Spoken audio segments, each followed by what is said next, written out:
Ito po kasing trending ngayon po yung pagka-contempt ng kanang kamay ni VP Sara Duterte, yung kanya hong chief of staff. At alam nyo, ito talagang problema dito sa kamara na ito, itong mga congressman natin. Tapang-tapangan. No?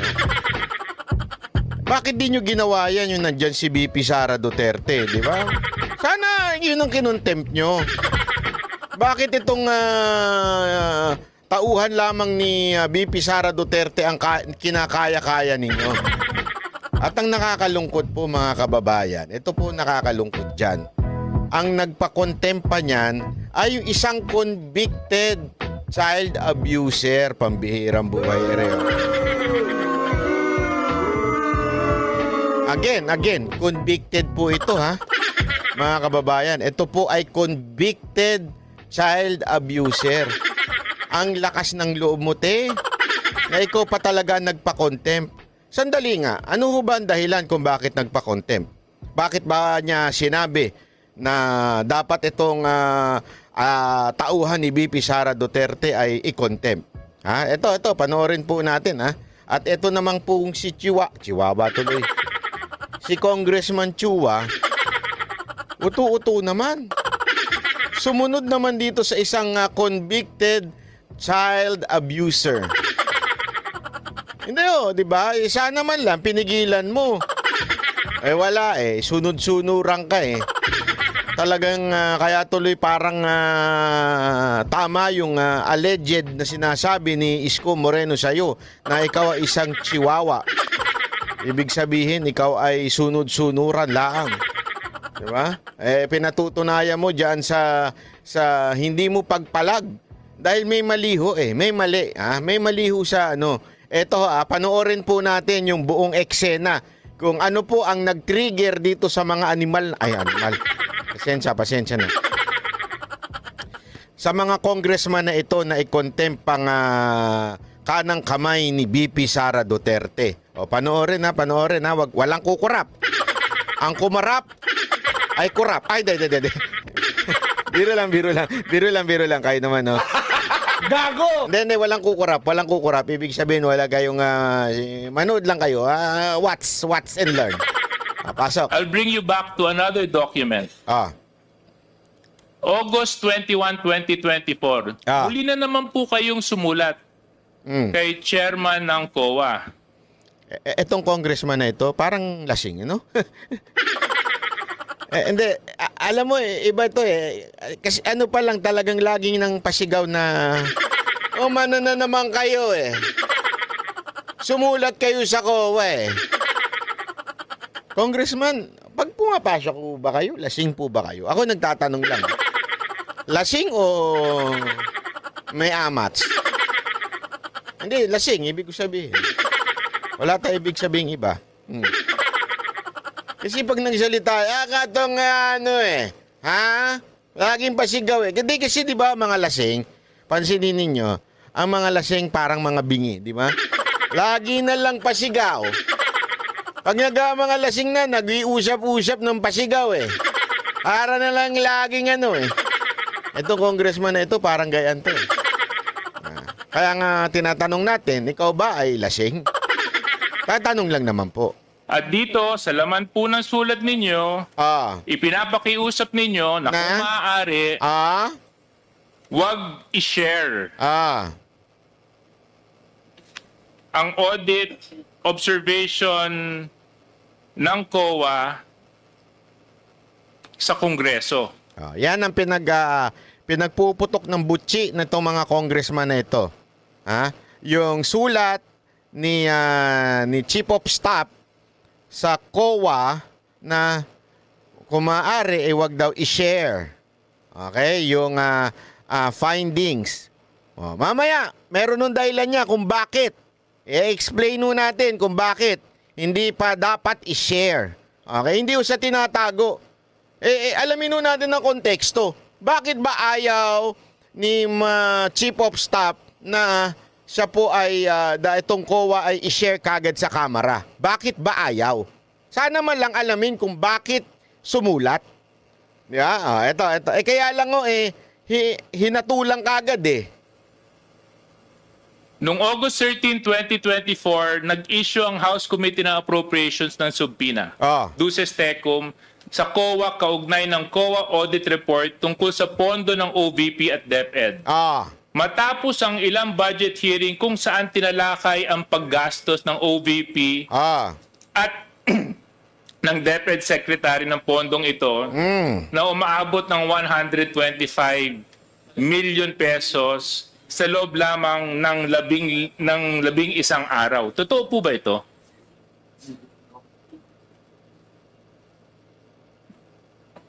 Your Honor, I'm sorry, I did not catch the question. Respectfully, may you please repeat? I'm sorry. Attorney Lopez, nag-issue po kayo ng sulat sa COA ng August 21, 2024. Tama po ba mali? Yes, Your Honor. Ano po ang dahilan kung bakit po kayo sumulat sa COA? I understand during the time, Your Honor, there was a subpoena issued to the Commission on Audit for the release of certain documents pertaining to the audit, ongoing audit of some transactions of the Office of the Vice President. So ang Sandali, di pa tapos eh. Nang mahirap sa inyo mga kongresista eh. Hindi pa tapos, ayaw nyo munang patapusin, nagpapaliwanag eh. Tinanong mo anong dahilan at ikaw ay sumulat. Sumasagot sa'yo, nagpapaliwanag. Hindi pa tapos, sumasabat ka na. Ayan ang problema sa inyo eh. Yung tanong ninyo, hindi para malaman ang katotohanan. Ang tanong ninyo ay para manghusga at maikonclude nyo na yung inyong mga judgment. Hindi ganyan magtanong. Di pa tapos eh. Sinasabi nga ni Madam Attorney Lopez, sinasabi niya nga, there is an ongoing investigation. Hindi pa tapos eh. May kasunod pa dapat yan. Kaya lang, saksak ka ng saksak dyan eh. Pasok ka ng pasok eh. Lasing ba ho kayo? Kasi parang hindi kayo makausap na maayos eh. Antayin nyo muna sir, nagpapaliwanag. Ang dahilan kung bakit po kayo sumulat sa COA ay upang pigilan ang COA mag-release ng kanilang... Hindi, yan yung gusto ninyong palabasin. Hindi ho yan ang dahilan kung bakit sumulat si Madam. Audit report and other related documents tungkol sa utilization ng confidential funds ng OVP at ng DepEd. Una-una, questionable na nga po yun eh. Confidential funds nga eh. Questionable na nga yun eh. Ba't pa tinawag na confidential funds yan? Di ba, ibig sabihin eh, confidential yan. Bakit nyo dinidiscuss yan dyan sa public hearing? Una yon. Pangalawa, bakit si Office of the Vice President lang ang hinahalungkat ninyo ang confidential funds? Ang dami-dami sa departamento ng gobyernong ito na may confidential funds, hindi nyo naman hinahalungkat. Halatang sinisingle out ninyo etong Office of the Vice President.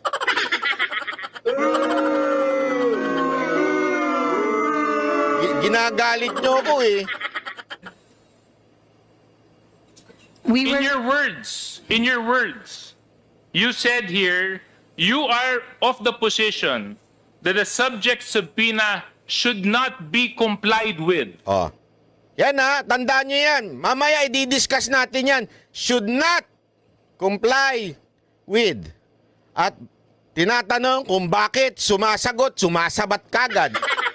Ipapaliwanag niya eh kung bakit niya sinulat yan. Is this correct? Paulit-ulit na sinabi na nga correct eh. Sinabi niya nga sinulat niya nga yan eh. Hindi yun ang tamang tanong. Alam niyo mga kababayan, kung gusto niyo malaman ang sagot o katotohanan, dapat you ask the right question. The problem is you are not asking the right question. You are asking it the wrong way. So, ano magiging sagot? Mali. Kasi nga mali yung tanong. Your Honor, is this correct? It's a yes or no, Attorney. Hindi ganun yun. Ayan na naman tayo, yes or no lang. Are we in an investigation? Why yes or no lang ang sagot ang gusto ninyo? Ayaw nyo bang sandali ho ba? Sandali. Linawin ho natin. Resource person nyo mga yan. Hindi naman po yan akusado. Wala po kayo sa korte. Kaya nagagalit sa inyo yung mga tunay na abogado eh. Yung mga tunay na abogado nabibwisit sa inyo. Bakit? Ginagawa ninyong korte yan eh. In aid of legislation yan. Hearing yan, inquiry yan. So, ibig sabihin po, you are just inquiring, di ba? At being inquiring is you are either a resource person or a witness. Not as an accused. Tapos tatanungin mo ng yes or no. Kaya nagagalit si Pangulong Duterte sa inyo eh. Dahil sa mga mali ninyong tanong eh. Lopez, is this correct? Were these the words you affixed on your letter?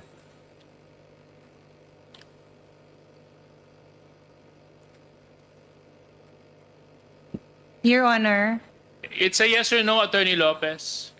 Bakit ayaw mo talagang hindi, yes or no lang yan. Ganyan po ba kayo sa asawa ninyo, sa jowa ninyo? Yes or no lang? Hindi ba pwede magpaliwanag?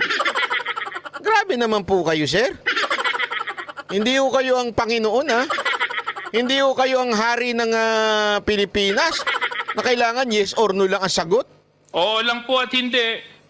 Nandito po yung kopya ng sulat. Kung gusto niyo po, bigyan ko po kayo ng kopya ng sulat ninyo. may I please At have... saka Grabe. nandito po yung signature ninyo, kopya, sulat. Lasing po ba kayo, sir? Your Honor, respectfully, may I request a copy of the said letter? Lasing po ba kayo, sir? So I can... Comsec, can you please give this to the person who has lost her memory?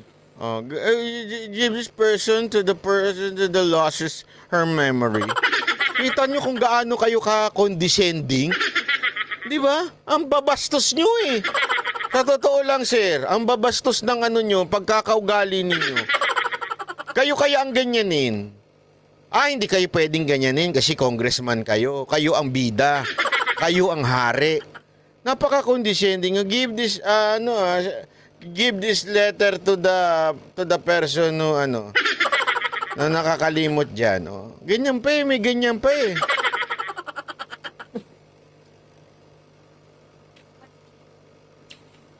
Can you just confirm this letter?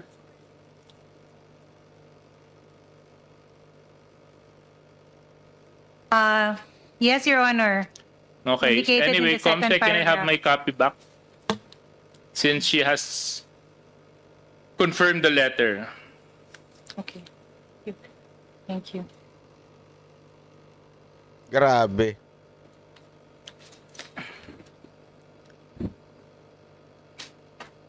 Akin na yan. When you issue this letter, Attorney Lopez, did you act on your own volition? Ayan na. Kailangan nang idikit kay BP Sara Duterte. Kaya tinatanong kung may kasama ba siya nung ginawa niya yung letter. Yes or no? No, Your Honor. Hindi. Hindi kayo nag-iisa. So, sino ang kasama ninyo nung ito po ay inyong... Diretsoy mo na tanong. Diretsoy mo na. Paligoy-ligoy ka pa eh. Kasama ba si Duterte? Ganunin mo na.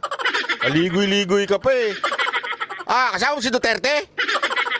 Dating sa Commission on Audit na hindi dapat sila sumunod sa subpoena duces tecum ng Kongreso. Your Honor, this was a matter I consulted with Mr. Lemuel Ortonio. Kayong dalawa lang. Yes, Your Honor, for the matter of the requesting COA. So, ang sinasabi mo, walang alam si Vice President tungkol dito? Yun na yun. Tinumbok mo rin, sir. Tayo naglolokom pa eh. Sinasabi mo bang walang kinalaman dito si Vice President Sara Duterte? Alam naman po natin, yung pagdinig na yan, yung hearing nyo na yan, para pabagsakin ng mga Duterte, lalong-lalo na si BP Sara Duterte, para sa amo ninyong si Tambaluslos. Huwag na tayo maglokohan. Your Honor, It was a letter that Ma'am, it's a yes or no. Let's not make life. And yeah, to make your life harder for us. That's yes or no lang. Bakit ganun? Sir, bakit ganun? Ako talaga medyo nababastusan ako sa tanong ninyo, sir, ha? Bakit yes or no lang? Hindi pwede magpaliwanag? Kayo lang ho ba ang merong karapatang magsalita? Akusado po ba yung kinakausap ninyo? O resource person? Kasi kayo masyado kayo Difficult. May kinalaman ba ang Vice Presidente sa sulat na ito? Oo, hindi. Opo, yes. So, she knew about the letter. Yun lang naman nila. Gusto nila malaman Alam na natin ibig sabihin yan. Talagang kailangan makahanap, makapagukay ng dahilan para i-impeach si VP Sara Duterte.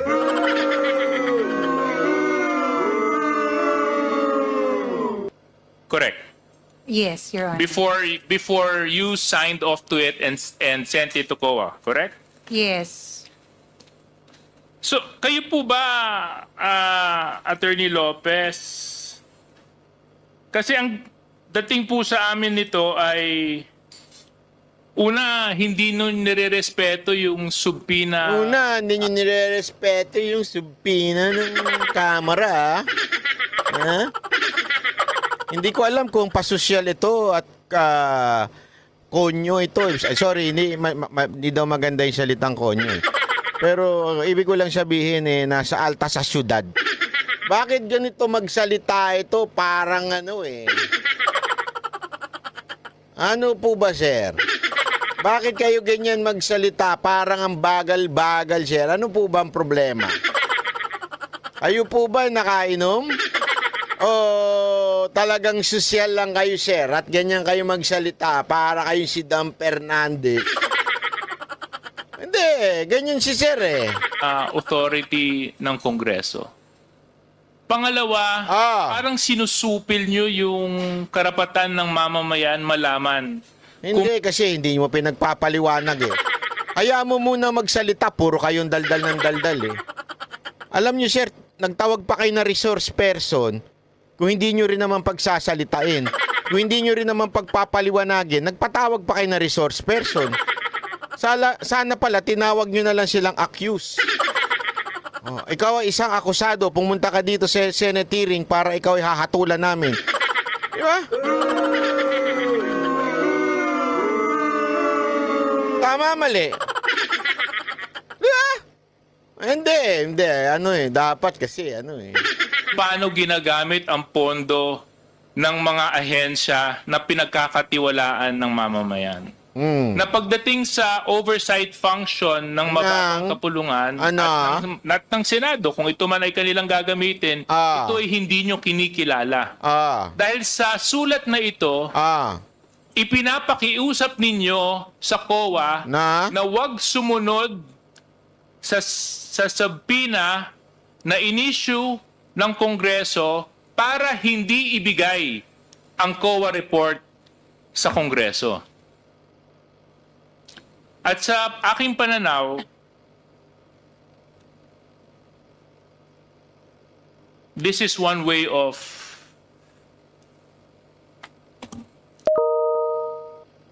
how do you explain it, Congressman Zia? Yun na, patay na. Ano ba script natin? Congressman. Hindi, wala kaming pakialam sa opinion mo. Ang gusto namin yung katotohanan. Ano po ba ang katotohanan, sir? Pwede ho bang pagpaliwanagin natin si Attorney Lopez? Kung gusto natin ng katotohanan lumabas, pagpaliwanagin natin si Attorney Lopez. Hindi yung tuwing magsasalita siya, sasabat ka. Tapos ngayon, magbibigay ka ng opinion mo na gusto mo paniwalaan ka ng taong bayan. Yung opinion mo nga, hindi mo nga ma-conclude. Kailangan mo pa ng tulong ng ibang tao. Kaya tuloy, ang dami nagtatanong. Hindi, tinanong, ang dami nagko-comment dyan. Tinatanong lagi pag ikaw nagsasalita, lasing ba yan? Kasi magsalita, pasigaw. Tapos, ang bagal-bagal. This time, nakalimutan mo kung ano yung dapat sabihin. Hindi po ako nagsasabi niyan, ha? Yung mga tanong po yan ng mga subscriber natin. Good in explaining. Of covering the truth. Tinatakpan ng katotohanan. Kasi kung wala naman kayong tinatago, di ba? Kung wala naman kayong tinatago, ba't nyo pa papakiusapan yung isang ahensya? Dali nga, sir. Pag-explain ninyo kasi.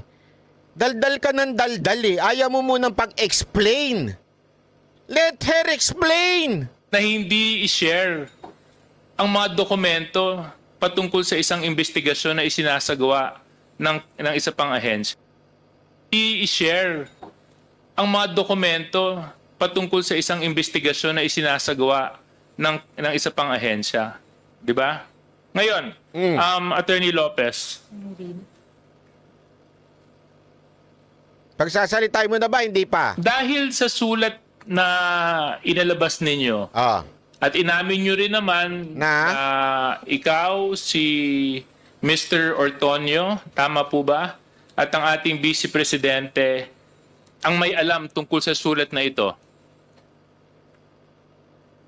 Hindi po ba kayo naniniwala na karapatan ng taong bayan malaman kung paano nyo po ginastos ang pera na ipinagkatiwala sa inyo?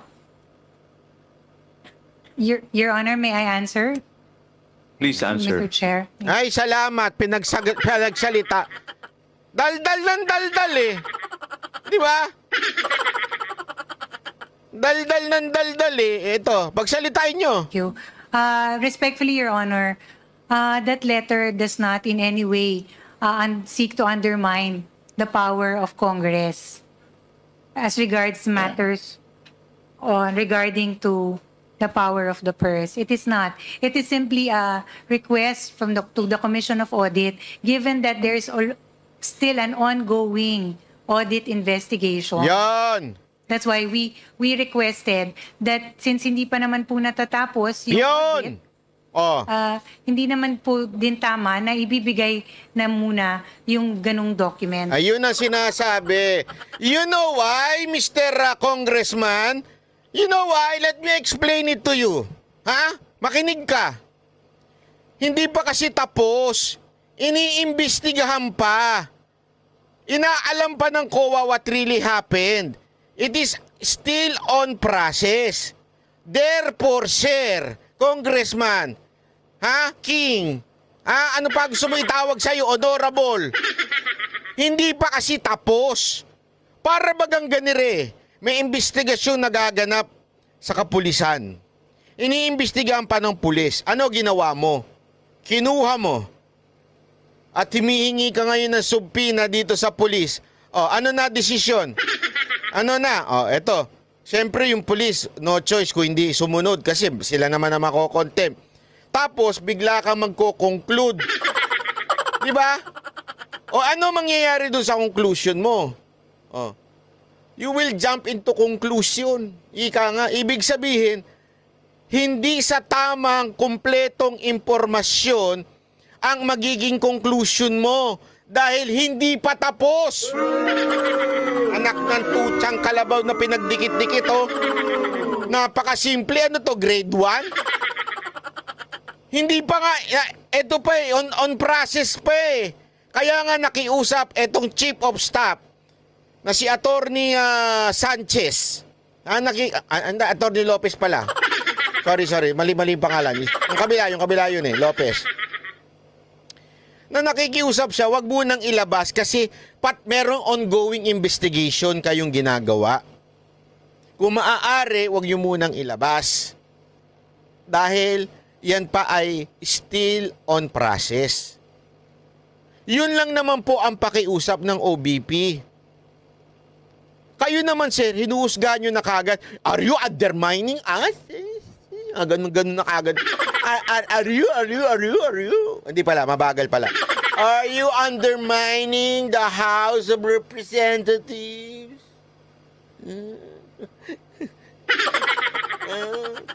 Diba? Ganun kayo eh. Wala namang ganong sinasabi ang OBP. Ang sinasabi, pwede po ba patapusin natin ang investigasyon ng COA? 'Di ba? Kasi ganyan ang lagi nangyayari. Mag-i-issue ang COA that there is something wrong with the or whatsoever, o napansin namin na may ganitong klaseng problema. Ngayon, ano ang tamang proseso? Pag napansin ng COA, papagpapaliwanagin yung departamento na yon. O, paliwanag nyo bakit naging ganito. O, tapos ipapaliwanag nila.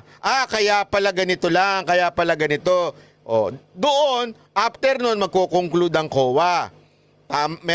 Sasabihin ba ng COA, meron kayong kasalanan o meron kayong hindi ginawa. O kaya naman, sasabihin ng COA, okay, tama yan. Tama yung ginawa nyo. Kaya pala, ganito naging konklusyon nito. Kasi pinagpaliwanag muna. Naandun pa lang sa proseso na yon. Kayong kamera, hiningi nyo na kaagad, doon pa lang sa question na, sandali, may problema ata dito. Hindi pa tapos, nag-conclude na kayo. Anong tawag sa inyo? Konkludero? Kayo na nga ang House of Contempt eh. Kayo pa rin ng House of Conclude.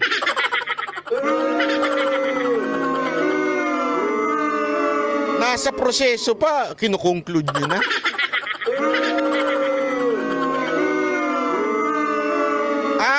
Minamadali kasi impeachment. Ganun talaga yun eh. Gago! Minamadali nyo kasi yung impeachment. Kailangan ma-impeach kaagad si VP Sara Duterte para safety. Tuloy natin. Tuloy natin ang paliwanag ni Attorney.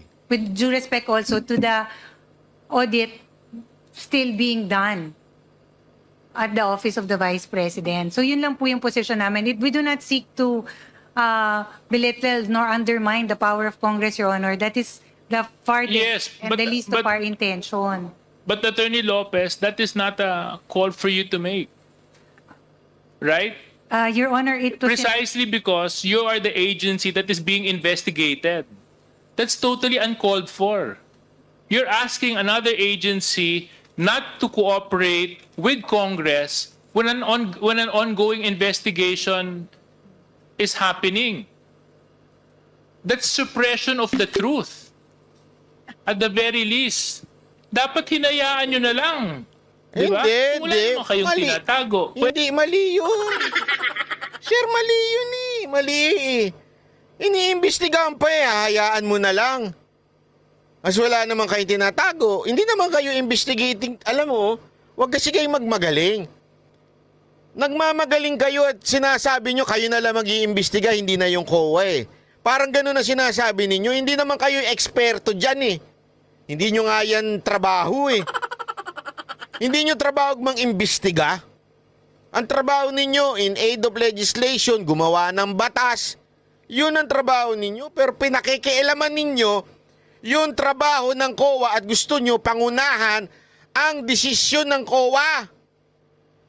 Dinidinig pa yung yung issue na yan eh. Labo nyo eh. Dapat talaga mapalitan na kayo kaya nagagalit si Marcoleta eh.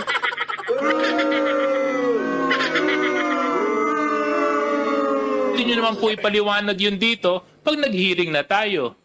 Kasi nandito po sa sulat ninyo, para pinipigilan nyo yung COA at pinapakita nyo na huwag nyong ibigay.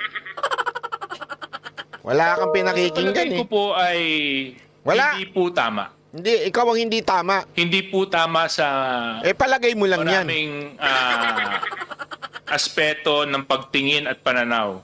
Ano mo lang yan? Kasi maaaring tama ang sinabi ninyo. Ikaw lang nagsabi niyan. Na hindi pa kumpleto yung pagsusuri na ginagawa ng COA. Kaya nga. But that's not your call to make eh. Hindi. That's COA's call to make, which they have... Kaya nga, nakiusap. You're telling it's COA's... alam mo natin, COA ang merong panawagan sa ganong klase. Sila merong responsibilidad. O ika nga, sila may karapatan. Kaya nga nakikiusap. Yung problema sa inyo, gusto nyo na kagad tumalon sa conclusion eh. Kasi nga, hindi naman kasi kayo for aid of knowing the truth. You are really to just persecute Vice President Sara Duterte. Halatang halata kayo, sir. Halatang halata. Emphasized many times while they've been here. But for this letter, Attorney Lopez, mukha po kasing talagang ayaw niyong malaman ng taong bayan kung paano niyo po ginastos yung 612 conclusion mo lang yan. Ikaw lang nagsabi niyan, huwag kang nag-ano. million pesos na confidential funds ng Office of the Vice President at pati po ng DepEd. Hindi, conclusion niyo lang. Sinasabi kasi dito sa sulat na ito na tama. Ayan. Ito pa, isa pa to ha. Ito, naturingan teacher, pero ang hina ng ng logic. Ay, alam mo, hina ng logic nito. Bakit teachers? Di ba ano yan eh? Act teachers yan eh, party list eh. They're representing teachers kuno. Pero pagdating sa pag-uunawa, ang hina. Papaliwanag ko sa inyo kung bakit ang hina ng kokote nito ha. Tingnan nyo yung dahilan niya ha. Tingnan nyo, panoorin ninyo. Kayo na magsabi. Request lang sa COA na wag pagbigyan yung aming... Wag pagbigyan? Request lang, di ba? Sinasabi nyo, request lang? Wag pagbigyan? Mga condescending talaga itong mga to eh. Itong, totoo naman, child abuser, convicted. Yan ang sinabi ng batas. Convicted child abuser. Request for the subpoena. It was really just a request directed. Request lang naman yan. Tingnan ninyo ha, tingnan ninyo. Walang kukurap dahil maraming... Walang kukurap. Tingnan ninyo yung paliwanag ni Franz Castro ha. Tingnan ninyo. To the Commission on Audit, Your Honor. Pero Mr. Chair, on the second paragraph ng kanyang letter, letter po ni Attorney Lopez, nakalagay dito we are of the position that the subject subpoena should not. Yan. Yan ang kanyang argument. Ang ginamit daw kasi should not.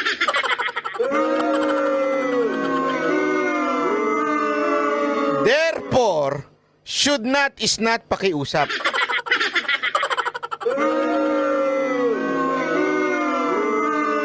Naturingan ka ring representante mga teacher pero hindi mo alam ang sinasabi mo ha. Bakit kanyo? Tuloy. Be complied with for the following reasons. Ayun, na-explain mo na yon. Ano po bang ibig sabihin ng should not? Are you commanding? Should not? Are you commanding? Ako nagtatanong lang ha. Bobo ka ba? Hindi, ako nagtatanong lang. Bobo ka ba? Anong should not? Are you not commanding daw? Should not is not a command. Ano ba? Gusto nyo malaman, mga kababayan? I-google ninyo. Magagalit si AI. Ako na mismo nag-google. Hindi, i-google ninyo. The difference between should not and must not. Ito, sagot ni AI. AI overview ng Google. Ayan sabi niya. Should not is used to give advice or express an opinion. Advice lang o opinion laang.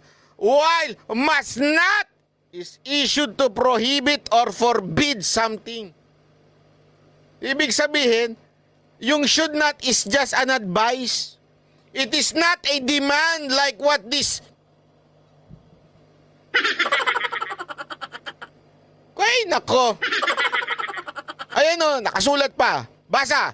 Should not use to give advice or express an opinion in a negative sentence. For example, you should visit the doctor soon. You should. Dapat ikaw ay pumunta. Ano yung must not? used to prohibit or forbid something. For example, student must not copy their work from the internet. It is a command. Ang must not.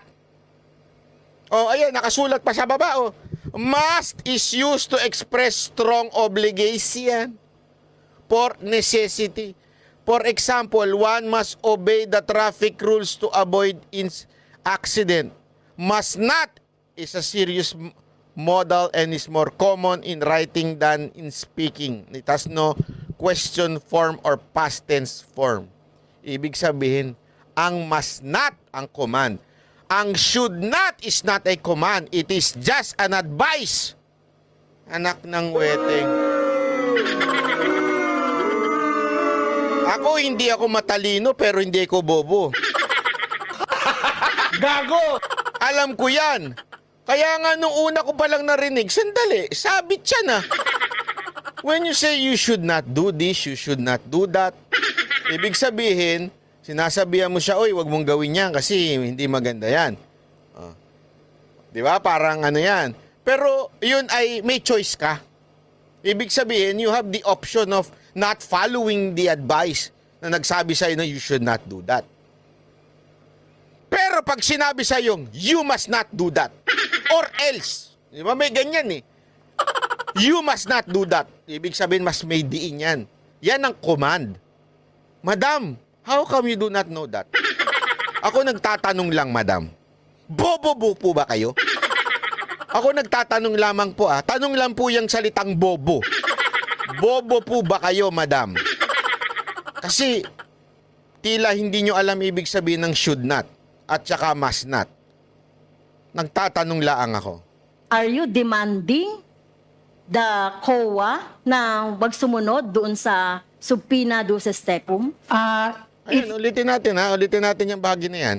Dito sa sulat na ito na tama ba request lang sa COA not be complied with for the following reasons. Ayun, na-explain mo na yon.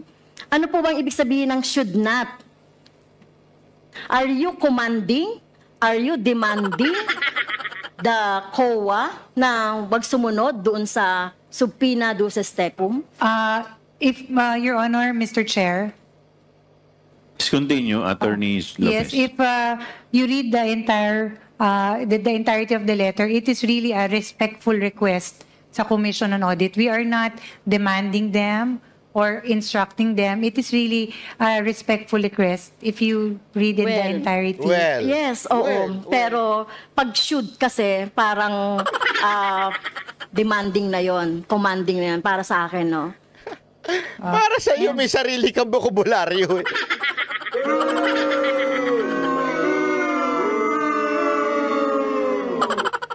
Tinuruan talaga. Hindi ko naman nilalait to, ano?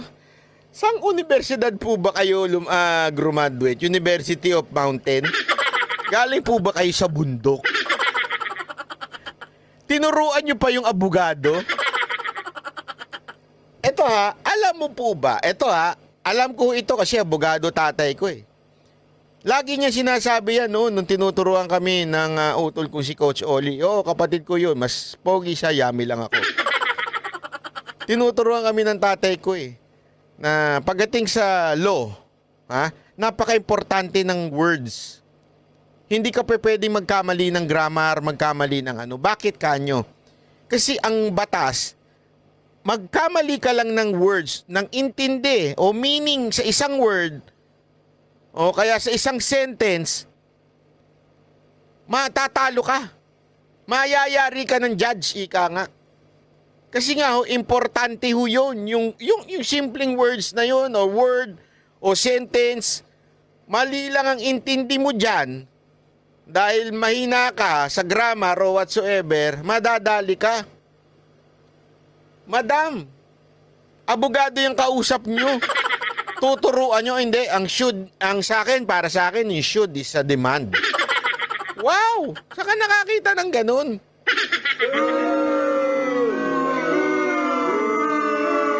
Ang nakakahiya dito mga kababayan, ito pa po ang representante ng mga teacher.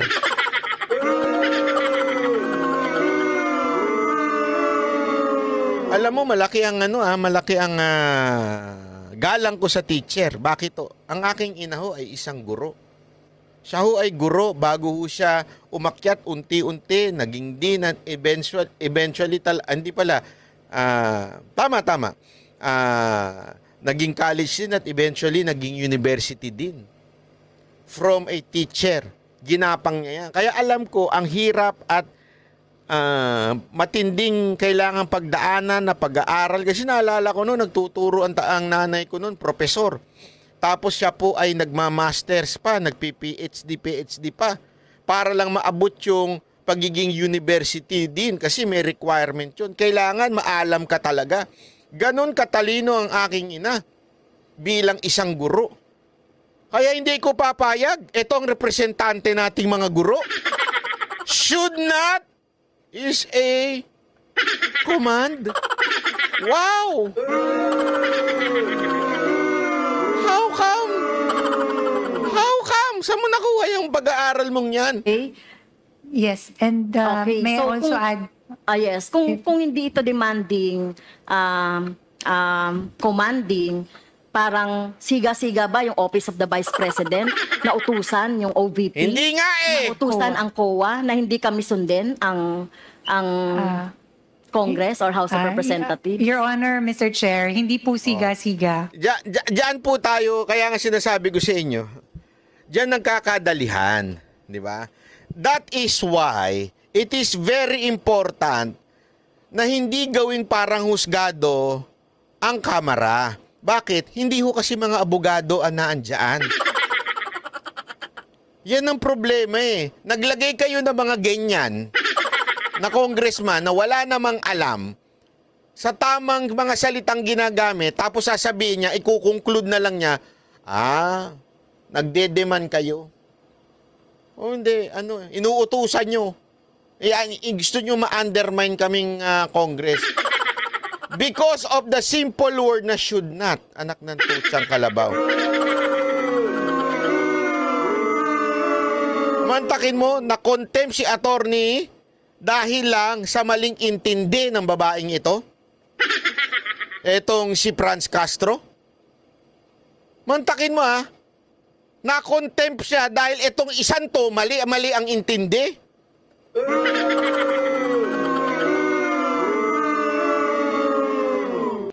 Abay, isang malaki hong kabalastugan tong ginagawa ng Kamara. Ang OVP. It is really just a respectful request, Your Honor, for them to consider. Yan, tingnan mo, paulit-ulit na nga sinasabi, it is a respectful request. Eto ikaw na yung nagsulat. Ikaw nakakaintindi sa sulat mo. Pinapaliwanag mo na nga, it is a respectful request. Ayaw pang maniwala nitong babaeng si Franz Castro na to. Tingnan mo gagawin niya. Pinapaliwanag na nga nung taong nagsulat kung anong ibig niyang sabihin. Ayaw pang paniwalaan nitong Franz Castro. Our position. Like all position papers filed, ito po yung we feel that these are the issues that we needed to raise.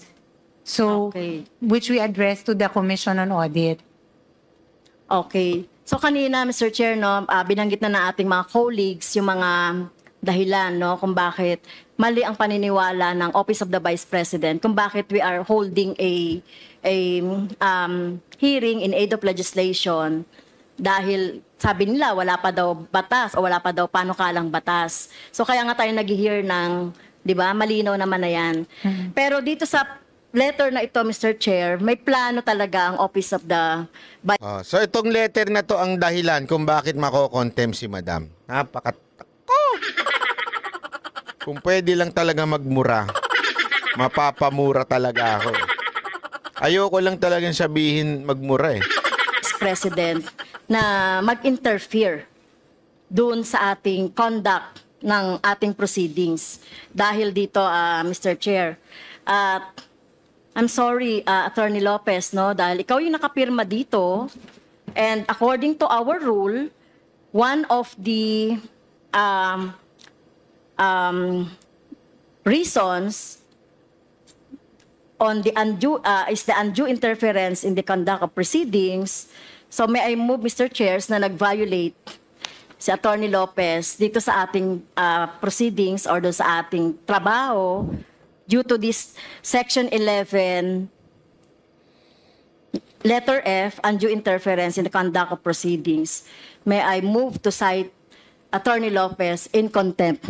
Ito ang problema. Nag-contempt ito, ha? Wala na ngang alam, mali-mali ang pagkaintindi, tapos yung kanilang chairman na si Chua, hindi man lang pumalag. Isa din kasing walang alam.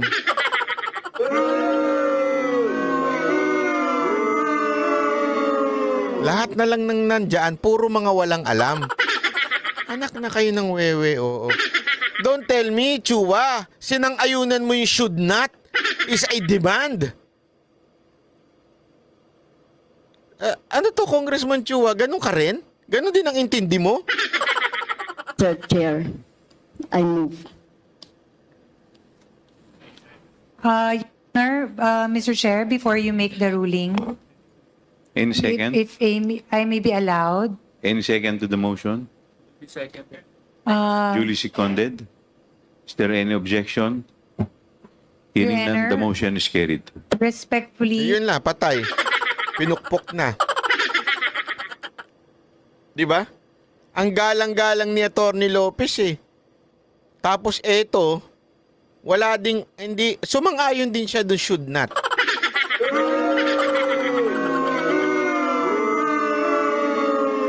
Sa tingin ko, mga sir, dapat mag-research muna kayo. I-google nyo muna yung should not and must not. Di ba? Na maintindihan na, ang ibig sabihin po ng should not is just an opinion na sa tingin namin, hindi dapat yan. Yun ang sinasabi ng OBP. Sa Tagalog hindi dapat yan. Pero syempre, kayo magdidesisyon kasi kayo ang COA. So advice ho yun sa COA. Hindi dapat yan. Huwag ganun. Ang mali-mali intindi ninyo tapos bigla kayo magpapasite in contempt. Grabe na ho itong nangyayari sa bayan natin. Nakakalungkot naman sobra ito. Sobra na nakakalungkot yung mga ganiring pangyayari sa bayan natin. it was not the intention of the Office of the Vice President to... Attorney, you wait for me to acknowledge Okay, you. I'm sorry. For that, Apologize, Your Honor. I move for. Tingnan yung bait-bait ng tao, bigla nyo i-contempt ng ganyan. Grabe kayo talaga. Dahil lang hindi nyo naintindihan. Kaya tuloy pakiramdam ko nagagalit na si BP Sara Duterte. Feeling ko may gagawin yun. For 1 minute suspension. Yes, Attorney Your Honor, Mr. Lopez. Chair, I would like to seek reconsideration, Your Honor, of that recent resolution to cite me in contempt, Your Honor. For the record, it was just respectful request to the Commission on Audit. There was no intention, Your Honor, to demand from them or to order them or to commandeer them into something that they did not want to do. It was really something that we requested of the Commission on Audit. And at the end of the day, it is still the Commission on Audit who will decide best, Your Honor. And on another matter, this is a personal note for the Congressman Franz. Ma'am, I truly apologize if there was something in that letter that slighted you on a personal note. It was not my intention, Your Honor. Grabe as in ang bait-bait pa nito kung ako ito. Grabe ang bait pa ni Madam. Alam mo yung ikaw na nga yung tama. Ikaw na nga yung tama naman yung sinabi mo na should not, pero the decision is still on COA. Mali na nga yung pagkaintindi ng mga congressman. Tapos eto, ikaw pa ang humihingi ng patawad. Grabe talaga Sabi nga nila, the first will be the last and the last will be the first.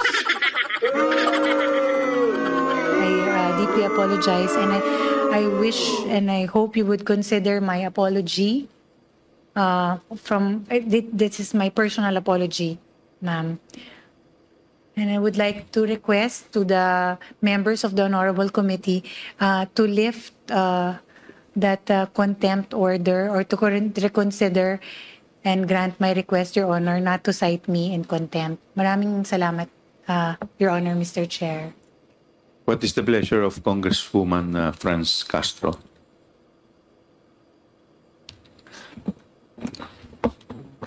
Well, Mr. Chair. Walang puso yan. Alam naman natin ugali niya. Alam naman natin kung sino mga kasamahan yan. Walang puso yan. On a personal. Ikaw naman, Chuba, tinanong mo pa. No, the apology is accepted.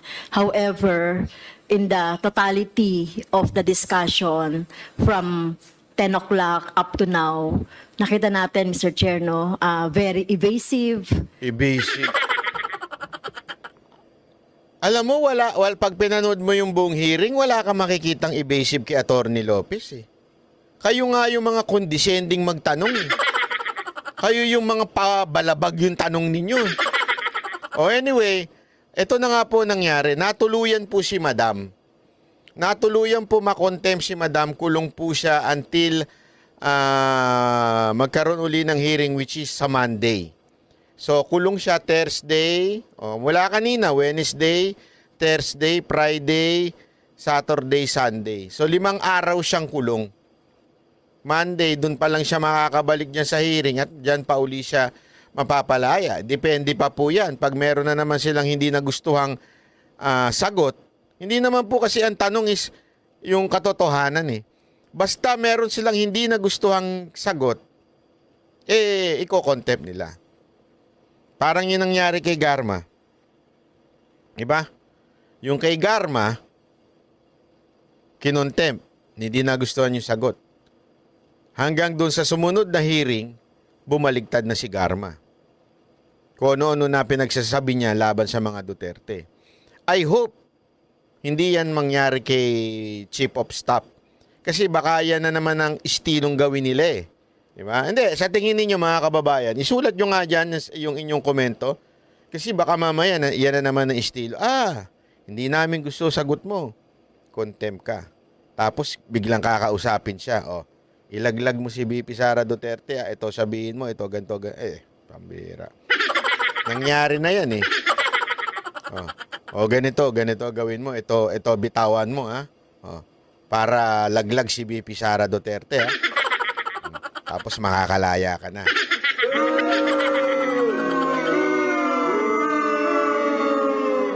Sigurado ako galit na galit dito si VP Sara Duterte. Hindi doon kay Atty. Lopez.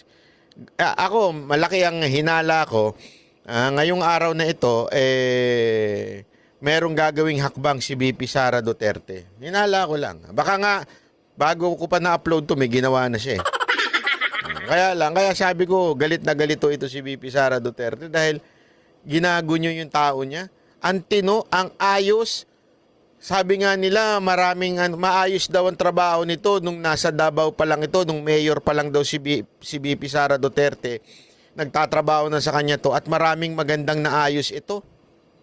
Natulungan at naayos sa pamumuno sa bilang mayor ni VP Sara Duterte. Tapos ngayon din, maganda rin ng performance. Napaka-humble. Diba? Napaka-humble po eh. Napaka-humble, hindi mayabang.